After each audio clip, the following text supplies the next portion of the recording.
Assalamualaikum warahmatullahi wabarakatuh. Saya Tia Alisha binti Zuhelmi dari Warka Merpati. Kini bersiaran langsung sempena Majlis Kemuncak Kami Wira Anti Rasuah Peringkat Kebangsaan bagi tahun 2026. Jom sama-sama kita saksikan.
Bersama saya Encik Muhammad Agus bin Abu, Guru Besar Sekolah Kebangsaan Johor.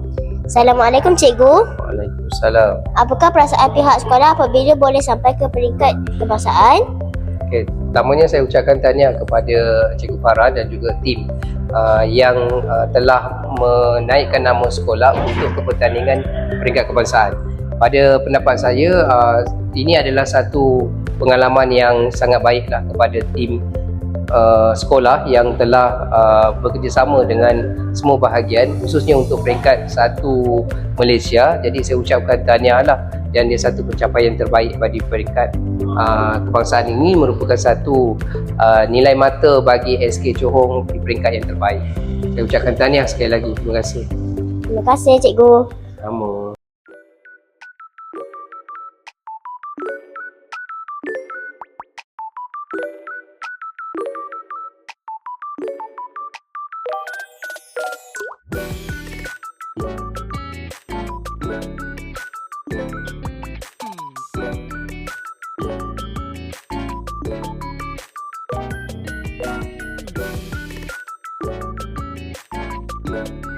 Kesimpulannya, pertandingan ini bukan hanya menyeronokkan tetapi juga membuka mata kita pentingnya integriti.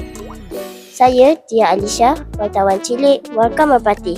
Bye.